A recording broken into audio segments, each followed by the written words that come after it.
kasama dito sa Singapore. Bicol Bayanihan.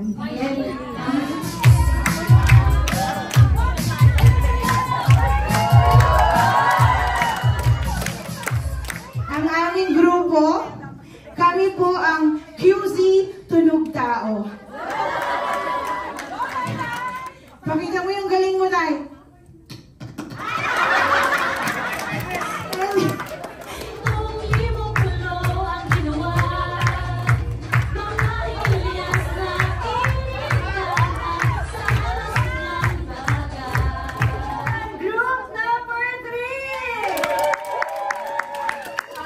Group namin ay El Gamma Penumbra. Because we are the light of the shadow.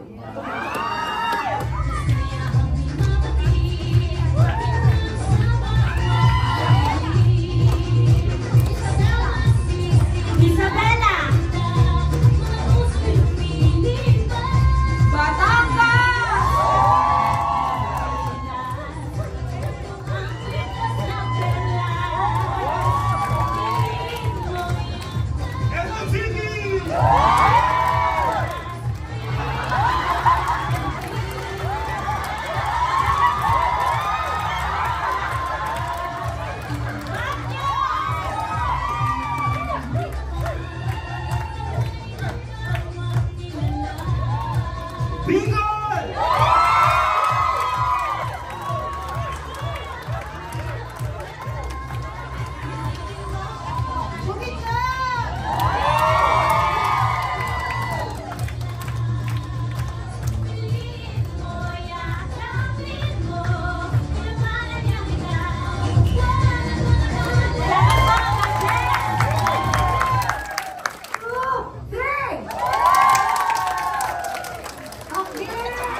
For giving us an opportunity to spend time with you today.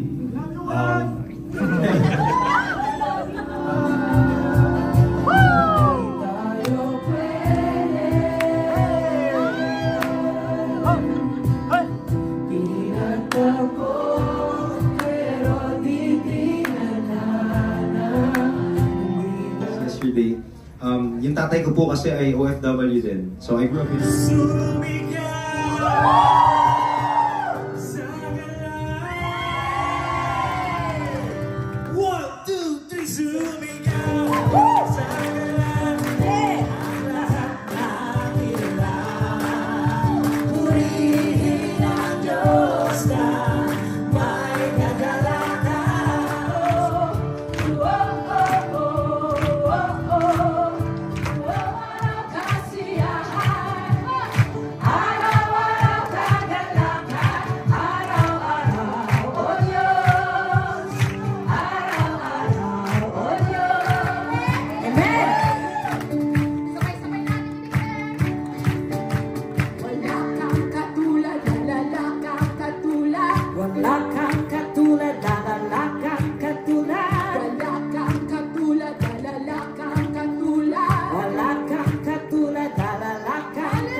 tribulations, problems, challenges, and we have His Spirit in us. The Bible says, I am in you and you are in me.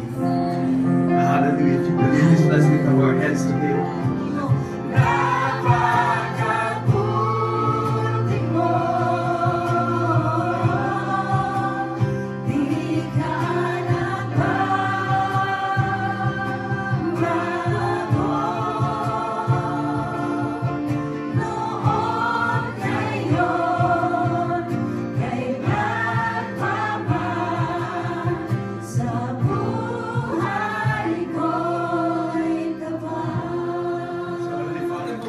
Maraming salamat po at makakaupo na po tayong lahat. Amen. Amen and amen. If you believe that Jesus is in our midst today, say to your seatmates, I am blessed because you are sitting beside me this afternoon. Potential in life. Amen. Now Elisha was suffering from the illness from which he died. Jehovah's king. God, we pray that whatever our professions, whatever our vocations and calling in life, I pray, God, your people, that they will succeed, Lord. They will win, oh God. They will be an overcomers and they will reach their highest potential in life, Lord. God, we pray that you will bless your words for this afternoon, and this is our humble prayer. In Jesus' name we pray. Amen. Amen. And amen. Sabi daw ng Diyos sa kanila. So, di siyempre, ano kaya yung ibinigay na.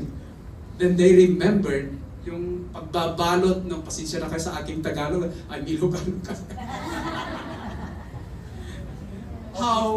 How their mother wrapped their baon para pag sila'y pumupunta po. Discerning and to search what are those talents na ibinigay na ng Diyos sa ating mga kamay, weapons of development, weapons to succeed in life.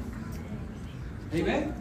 Marahil, kagaya ng mga dawa, ano po yung nakikita ninyong balakid na nakikita ninyo na threat doon sa ambisyon ninyo, yung vision ninyo sa buhay. Kataas-taasang papuri at pasasalamat po sa inyo sa pangalan ng amin pong Ama, Anak, at ng Espiritu Santo. Lahat po tayo ay magsabi po na Amen. Amen. Amen.